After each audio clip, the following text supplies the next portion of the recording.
Bonjour Pauline, ravi de te trouver.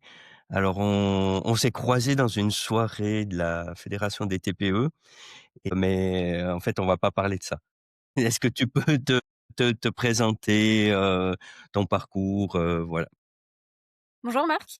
Oui, bah, avec plaisir. Donc, moi c'est Pauline Deloge. J'ai fraîchement terminé mes études, il y a quelques mois. Donc, Mmh. j'ai un parcours, dans le tourisme puisque j'ai fait un BTS tourisme après mon bac.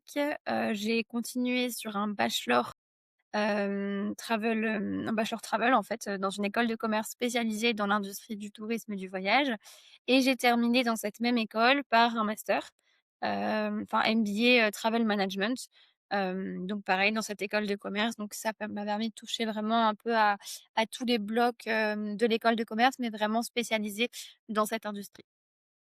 D'accord. Alors aujourd'hui, tu travailles dans un domaine que je connais très peu ou de très loin en tout cas. Est-ce que tu peux nous décrire déjà l'entreprise dans laquelle tu travailles et puis, un petit peu ton activité à toi? Oui. Alors, du coup, moi, donc dans le cadre de mes études, j'ai fait mon bachelor et mon master en alternance, dans la société dans laquelle j'ai, fini par être embauchée aujourd'hui et donc cette société, c'est Enjoy and Stay, donc c'est une agence de gestion de location saisonnière. Donc en fait, moi, je me suis plutôt dirigée dans l'hébergement du coup, dans le domaine de l'hébergement dans l'industrie touristique. Et donc du coup, l'agence en fait, va s'occuper vraiment, des hébergements en location saisonnière, donc les Airbnb vulgairement, les Airbnb ou toutes les en fait même on a aussi des professionnels en clients, et notre but c'est vraiment d'optimiser, le taux d'occupation, la rentabilité, les revenus pour le propriétaire, de lui décharger du temps. Je pense que c'est très chronophage de s'occuper de sa location, donc vraiment se le décharger de ce temps-là et puis optimiser, ses résultats. D'accord et toi, tu as un rôle, plus spécifique dans l'entreprise? Ouais, alors moi je suis plutôt account manager, donc Mmh en mh. fait je vais gérer le portefeuille client, qu'on a. Donc on a à peu près 150 hébergements en gestion. Mmh. Et donc moi je suis le relais en fait entre les propriétaires et les équipes. Donc ils vont me contacter vraiment, je suis leur point de contact, pour faire des points quand ils ont des questions, pour mettre à jour des paramètres, modifier des stratégies, des choses comme ça.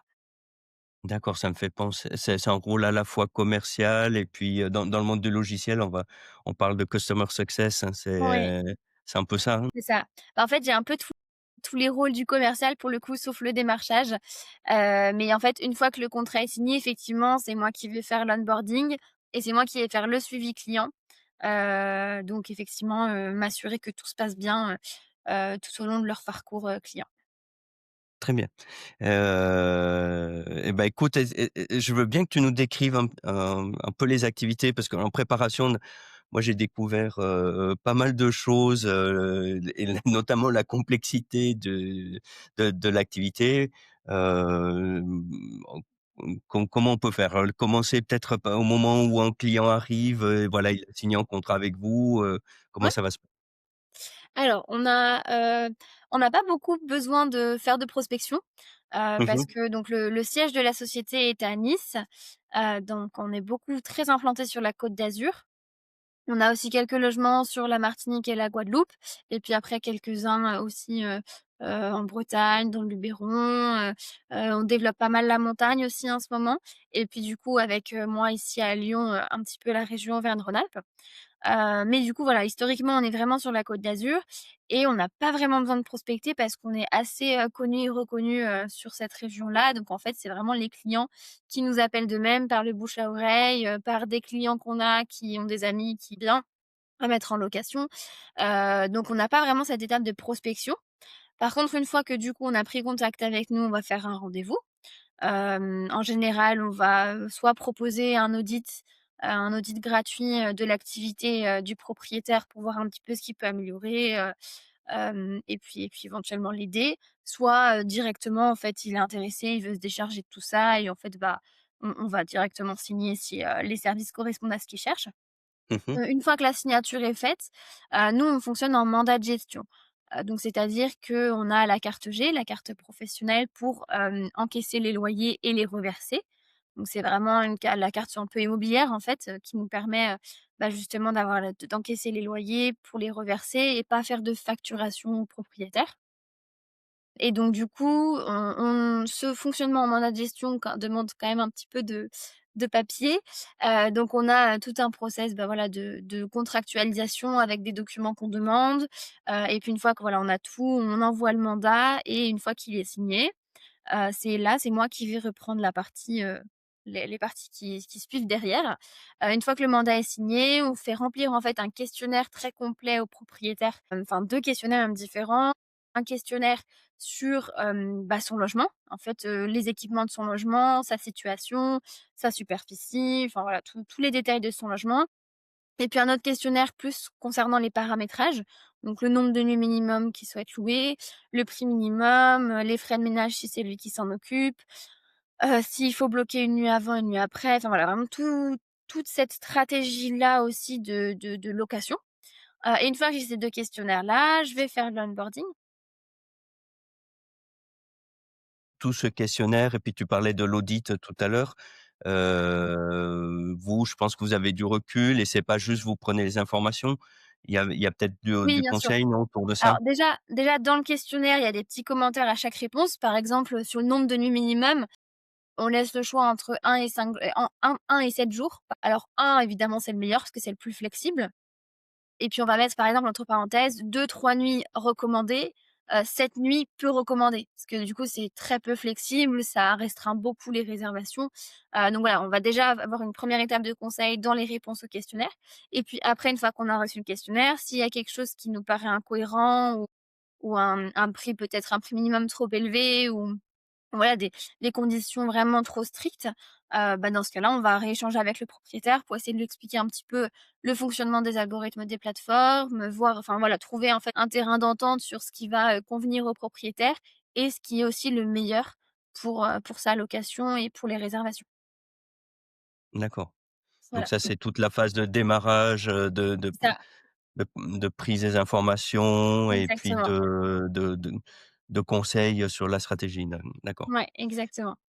En Après ça, ensuite, voilà, après ça, on va avoir donc, cette fameuse phase d'onboarding. Une fois que j'ai toutes ces infos-là, je vais venir mmh. créer le logement sur notre outil de gestion, parce qu'on a vraiment un outil qui vient tout centraliser, pour synchroniser aussi tous les calendriers de toutes les plateformes. Donc là, je crée directement le logement sur cet outil de gestion-là. Et puis après, une fois que tout est bien cadré, que, le propriétaire est prêt et qu'on peut lancer la location, on va venir mettre en place la stratégie de tarification.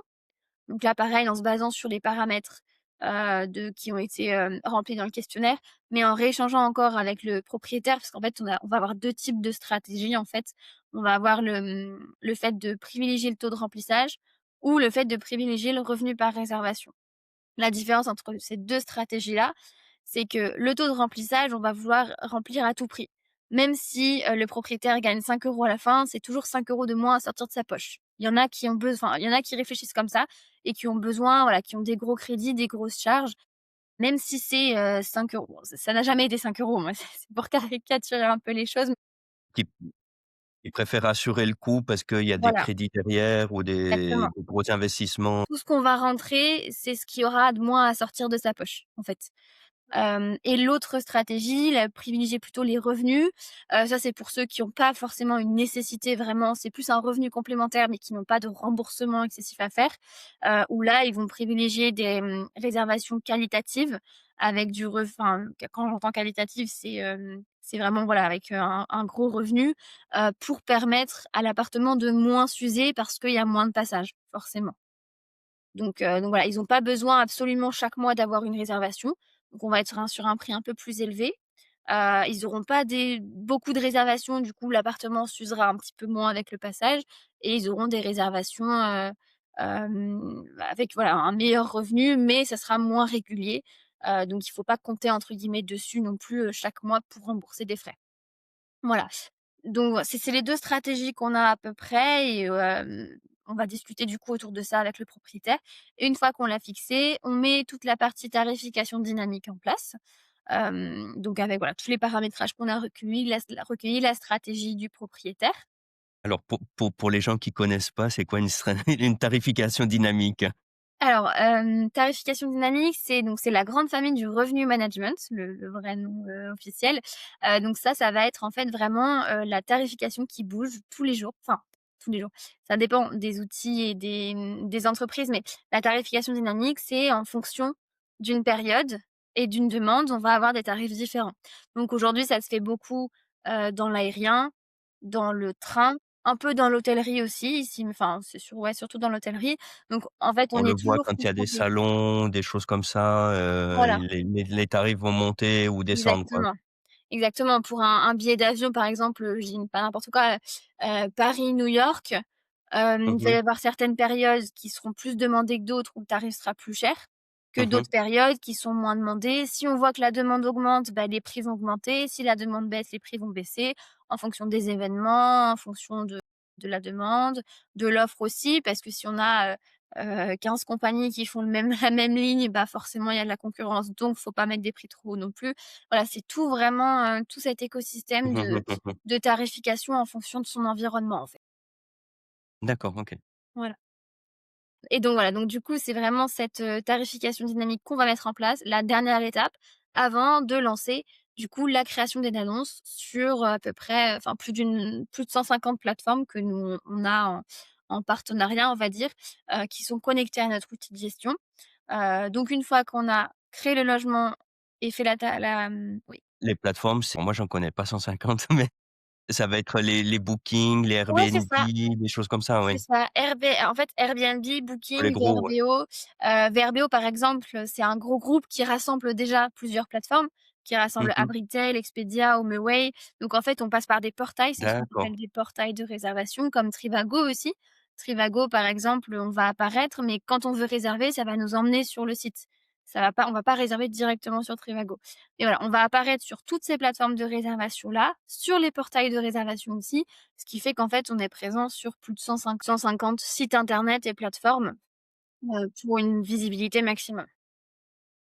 D'accord, d'accord.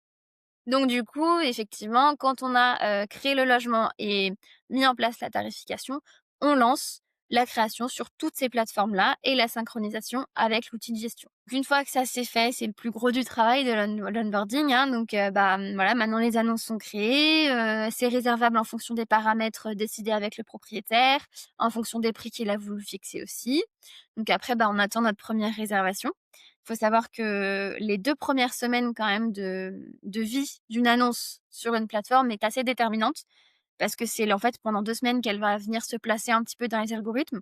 Donc si elle est Mmh. trop restrictive, elle va plutôt être en bas et avoir du mal à remonter. Si elle est, tout de suite, très bien placée, parce que très bien, l'annonce est bien faite, bien rédigée avec les bons paramètres, elle va plutôt être en haut. Du coup, on va avoir des réservations assez rapidement, ce qui va faire que, si dans les 2 premières semaines, on a déjà, 2 ou 3 réservations, en fait, ça va la placer vraiment dans le top des annonces assez rapidement. Donc en fait, ça va définir une vie future assez quand même, riche puisqu'elle va être quand même bien placée. Donc c'est pour ça que c'est vraiment important. C'est sur la tu vas jouer sur le tarif, sur la rédaction de l'annonce, la qualité des photos, des choses comme ça? Exactement, exactement. Les Mmh. photos, c'est super important au niveau des couleurs. Il y a des petites astuces, d'ordre des photos. D'accord, ah Aussi oui. ouais, ouais, ouais, non, mais alors l'algorithme, des plateformes est Là, je découvre un monde que j'ignorais, ouais. c'est vraiment très, très complexe. C'est pour ça qu'aujourd'hui, ça en devient un vrai métier à part Ouais, entière. ouais, ouais. Parce que, voilà, les algorithmes sont très complexes, il faut connaître plein d'astuces différentes. Par exemple, voilà, l'ordre des photos, la couleur des photos, le format des photos aussi, Mmh mh. portrait, paysage. On va aussi avoir plein de paramètres différents, donc tout ce qui va être, par exemple, les commissions des plateformes. Ça, bon, c'est une petite astuce que je donne, mais la commission des plateformes, si on la fait payer aux voyageurs, ça va être hyper pénalisant. Alors que si on la Ouais, fait ouais, payer ouais. à l'hôte, déjà, elle est un peu moins chère. Elle est à 15 au lieu de 18, enfin 15,5 maintenant au lieu de 18 et surtout, ça va être récompensé par Airbnb, donc ça va nous permettre d'être plus haut. Toutes les personnes qui mettent des frais de gestion à voyageurs directement, sur les 15 premiers jours de vie de leur annonce, ça va un petit peu, les pénaliser, les faire descendre d'office. Et donc il y a D'accord. plein de paramètres comme ça. Ça va être aussi les plages d'horaires d'arrivée et de départ. Ça va être, les restrictions au niveau des conditions d'annulation. Si on est hyper restrictif et qu'on permet l'annulation, que jusqu'à 30 jours, bah, Airbnb, il va pas aimer et il va pareil nous faire descendre dans les résultats. Il faut avoir en tête qu'il faut être le plus flexible possible, pour être le mieux référencé, en fait et le plus dans le sens du voyageur. Et puis on voit de justement par rapport à ça, on voit de plus en plus où, comment c'est pas le mot juste, mais des accueils automatisés où tu as la clé, tu vas récupérer la clé, voire même c'est, électronique et tu as juste un code à taper, quoi. Ouais, bah, c'est ça. Et là, du coup, la disponibilité, en fait, on s'en fiche. Les gens, ils arrivent, quand ils ont envie. De toute façon, c'est disponible. Ça. Alors attention, ça, c'est peut-être un paramètre un peu subtil parce qu'aujourd'hui, on favorise de plus en plus quand même l'accueil physique. Enfin, c'est ce qui est de plus en plus recherché quand même. Mais par contre, Airbnb, valorise l'accueil autonome parce qu'il y a de la flexibilité pour le voyageur. Donc c'est un petit peu ambigu aussi, Ouais, c'est un il peu faut un savoir équilibre que entre les 2. Ouais. voilà, il faut avoir les petites astuces pour, bah, justement, être en faveur du voyageur, mais aussi de la plateforme qui se contredisent un petit peu. Donc voilà, il y a des petites choses à connaître comme ça. Donc c'est vrai que c'est vraiment un écosystème assez complexe. Même Mmh. là, je vais parler que d'Airbnb, mais même interplateforme. Si on a les prix sur une plateforme et des prix moins chers sur l'autre, bah, en fait, elle va nous pénaliser parce que, bah, on est moins cher ailleurs, donc pourquoi nous mettre en avant là, quoi? Donc voilà, il y a vraiment plein de choses à connaître, et à mettre en place pour que nos annonces fonctionnent bien, sur les plateformes.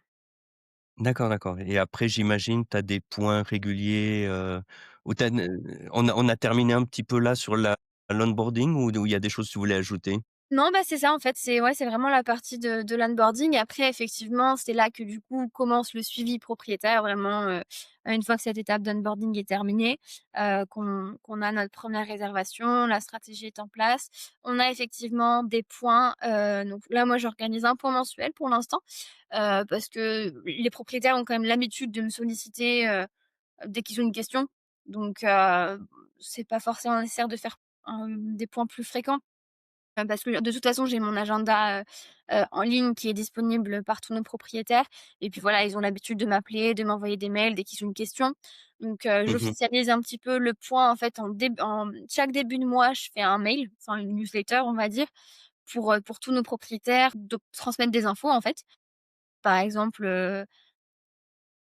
à ce mois-ci par exemple, c'était le formulaire de renouvellement de l'assurance pour 2026. Bah, voilà, j'ai Mmh mh, envoyé le mmh. formulaire dans le point mensuel, enfin dans le mail du point mensuel.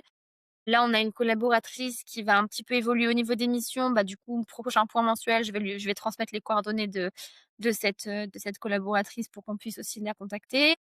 Voilà, donc un peu toutes les mises à jour de la société et des informations aussi des fois quand, à la fin de la saison, un petit bilan de la saison. Là, voilà, la saison d'hiver approche pour la montagne, donc pareil, des petits conseils à mettre en place, pour que la saison se passe bien et puis après effectivement mon agenda en ligne pour prendre rendez-vous et faire un point plus personnalisé avec chacun de mes propriétaires. Donc c'est pas quelque chose d'obligatoire, c'est vraiment ceux qui en ressentent le besoin. Il y en a qui sont très disciplinés et qui attendent le point, ils notent toutes leurs questions tout le long du mois et ils attendent le point pour, me donner leurs questions et on y répond ensemble et puis il y en a d'autres qui m'appellent au fur et à mesure, donc c'est pour ça que j'ai pas toujours tout le monde en point mensuel et voilà, donc c'est ce fonctionnement-là, souvent ce point mensuel, on fait quand même le point sur la stratégie tarifaire, en fait. C'est vraiment le gros, le gros du rend au-delà de répondre aux questions, c'est vraiment, ouais, remettre un petit peu à jour, certains paramètres, baisser ou augmenter les prix, parce que nous, il faut savoir qu'on a notre outil qui modifie les prix toutes les 24 heures et que chaque nuit n'est presque jamais au même prix. Mais Mmh. après, si jamais il y a un changement de situation du côté du propriétaire et qu'il veut changer de stratégie entre taux de remplissage et revenus, vous donnez, tout à l'heure, bah, là, c'est là qu'on va en discuter. Si par exemple, bah, voilà, la Martinique, on rentre dans la haute saison, mais on a un logement qui a un petit peu du mal parce que, bah, elle demande quand même beaucoup. Mais en même temps, enfin, elle demande quand même un prix élevé, mais en même temps, elle a besoin de revenus réguliers pour rembourser des charges.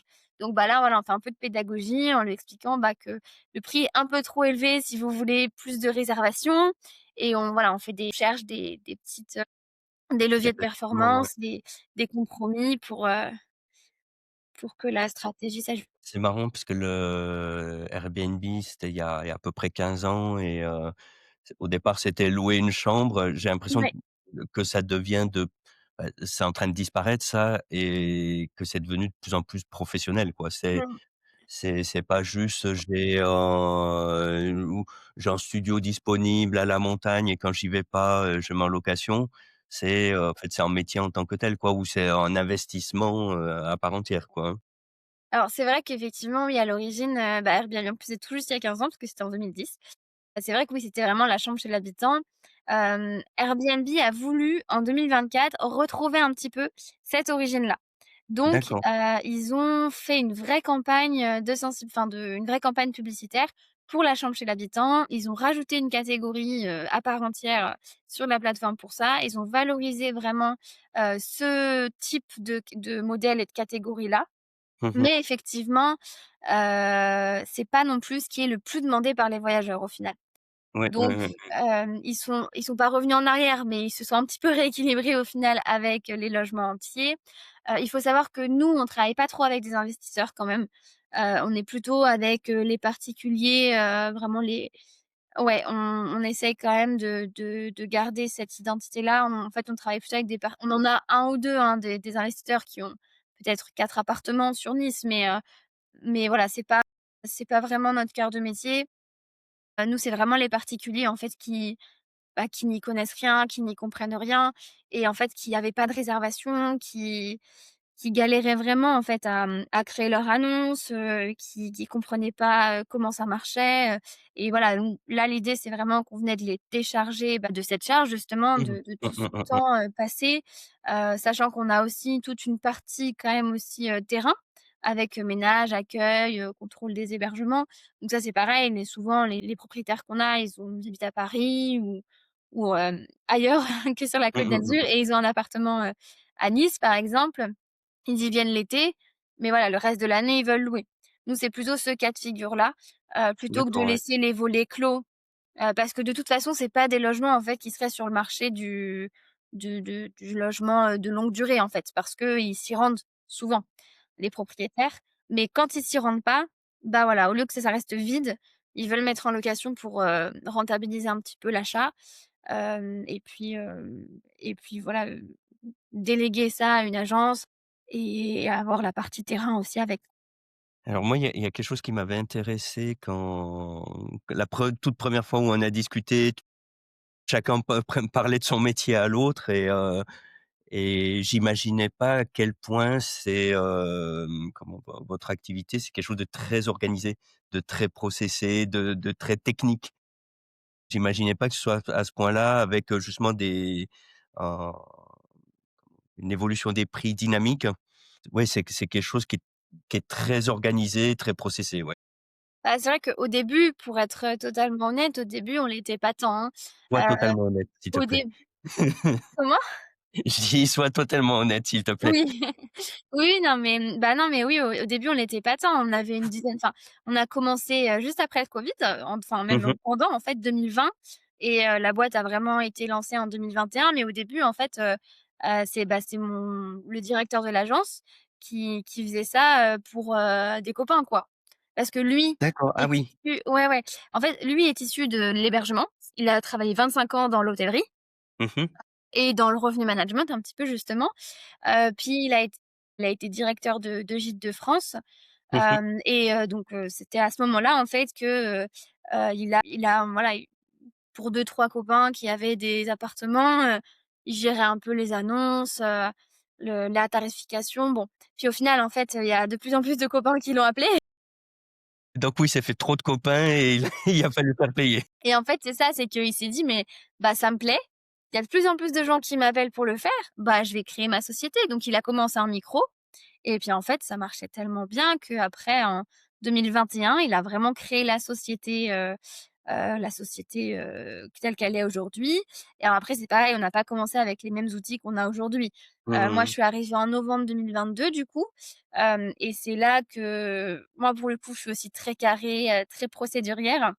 Donc c'est aussi, moi qui ai un peu, forcé pour qu'on organise bien les choses et on a changé d'outil pour avoir, quelque chose de plus performant, des meilleures synchronisations, et c'est là qu'on s'est vraiment, que voilà, on s'est vraiment processé, organisé, mais en tout cas, voilà, au début, c'était pas, c'était tout fait à la main, quoi. Oui, puis en même temps, le enfin, à la fois, l'activité vous oblige à être très organisé, enfin, il y a des aspects réglementaires, sur le pricing dynamique, bah, ça s'invente pas et puis, bah, quand tu as 150 clients, puis en plus vous êtes en croissance, heu, tu peux pas réinventer, tu es obligé d'appliquer Oui, bah, oui. le même cadre à tout le monde, quoi. Bien sûr, ouais, ouais. Puis c'est vrai qu'en plus avant on n'était pas non plus en mandat de gestion, parce on était en système de refacturation, donc c'est-à-dire qu'on mettait le RIB de nos propriétaires sur les plateformes et c'est eux qui touchaient les loyers et on refacturait notre commission. Aujourd'hui, on a la carte G, donc on se professionnalise aussi Mmh. de plus en plus. On a la carte G, ce qui nous permet en fait parce que le problème c'est que là sur les 150 plateformes, on peut pas mettre les RIB de chacun de nos propriétaires sur chacune des plateformes. Donc en Ouais, fait, ouais, ouais. c'est le RIB du compte mandant qui est envoyé à toutes les plateformes. On reçoit tous les loyers et on les reverse à nos propriétaires. Donc on tient une comptabilité mandante, il y a des comptes rendus de gestion, voilà, il y a tous les documents comptables officiels qui vont avec. Et en fait, on fait les reversements aux propriétaires directement en retirant notre commission. Comme ça, ils ont pas de virement ou de facture à régler à la fin du mois. Puis surtout si c'est pas des professionnels, ils sont autant vous, vous êtes organisés, vous avez les logiciels, l'automatisation pour ça, autant eux, ils l'ont Ouais, pas. Donc c'est une charge et ah oui, j'avoue, même avec de la bonne volonté, tu peux être en retard et cetera. Alors que là, c'est tel jour, c'est comme ça, c'est ça. c'est calculé en 5 minutes. Il y a des repères aussi pour eux, c'est rassurant. Et puis c'est vrai que nous, on en a, hein, des propriétaires qui sont arrivés chez nous, qui avaient déjà certains outils. Mais en fait, bah, soit ils savaient pas les utiliser, ils les utilisaient pas correctement ou ils savaient pas du tout faire. Donc c'était les paramétrages de base et ils subissaient un petit peu, bah, les paramètres de l'outil. Ouais, Soit ouais, après, c'est des outils qui sont quand même très chers et qui sont pas du tout rentables quand on a, 1-2 logements, même une ouais, dizaine de logements. C'est pas vraiment rentable même pour une dizaine de logements. Au début, comme je te disais, on n'avait pas du tout ces outils parce qu'ils étaient chers et qu'on n'avait pas autant de logements et c'est justement en grossissant qu'on a pu, se diriger vers ces outils-là qui sont forcément beaucoup plus performants aussi, mais qui sont très chers et qui sont pas forcément accessibles à, tout propriétaire, qui a 1 ou 2 logements. ouais, ouais, du coup, là, c'est intéressant de mutualiser, C'est ça. et puis et d'autant plus quand on n'est pas professionnel, enfin ça allège le mot charge mentale, c'est un peu un mot à la mode, hein, mais ça libère un peu l'esprit, on achète de la tranquillité d'esprit aussi, quoi. Oui, non, mais Quand c'est on sûr. quand c'est son métier, bah, voilà, on est organisé pour ça, il y a pas de souci, quoi, ça fait partie du job. Quand c'est quelque chose à côté, il faut que ça reste relativement simple. Ouais. Puis nous, en plus, on a nos équipes qui sont dédiées, enfin voilà, on a les équipes ménage, on a des contrôles, aussi des appartements. Quand il y a quelque chose, bah, de cassé ou qu'il faut renouveler, bah, nous qui nous en occupons aussi pour le propriétaire, il a pas besoin de le faire lui-même. Donc effectivement, oui, c'est vraiment, de la gestion à 100 pour lui. Alors bien sûr, on fait rien sans son accord, on le prévient à chaque étape, donc si on constate quelque chose, on lui dit. On fait faire des devis, on lui envoie pour qu'il les valide, voilà, donc il y a vraiment, on prend pas l'initiative de tout faire, il y a vraiment des étapes de validation de la part du propriétaire, mais par contre, on fait les choses pour lui quand même, pour lui décharger, de tout ce travail-là aussi, quoi. En tout cas, merci beaucoup Pauline. Moi je découvre alors c'est des choses bon, j'ai jamais fait moi-même, hein, mais j'ai côtoyé des gens qui faisaient ce genre de choses, mais voilà, à part en discuter sur un coin de table, je connaissais pas. C'est vraiment intéressant et j'imaginais pas qu'il y avait tout ça derrière, quoi. Donc ça, c'était vraiment intéressant de le découvrir et peut-être une dernière question pour toi. Oui.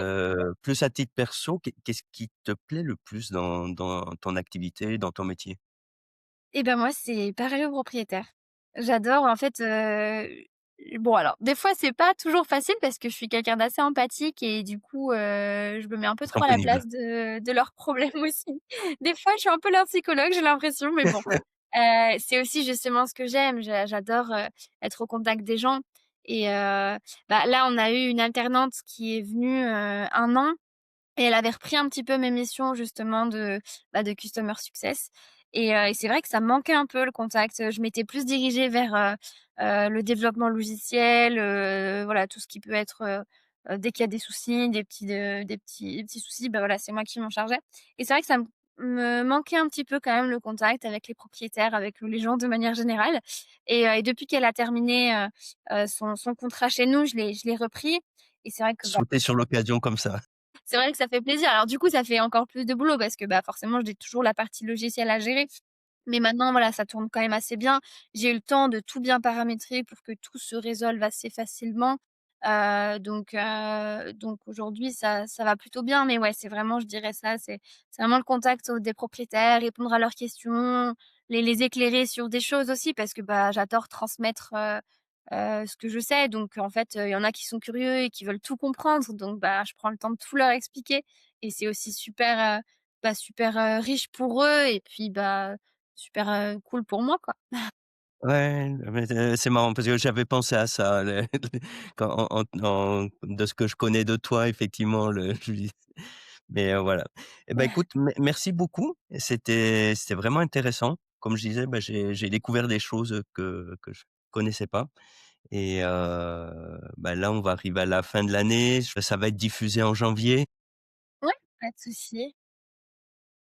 Comme au moment où les gens le verront, mais ça sera déjà passé, mais je te souhaite de bonnes fêtes de fin d'année et puis, en début en janvier sur les chapeaux de roue. Ouais et bah, merci beaucoup Marc, en tout cas, pour, bah, cette proposition aussi de podcast. C'était super, de faire ça avec toi et puis, bah, à très bientôt, j'espère et bonne fête de fin d'année à toi aussi.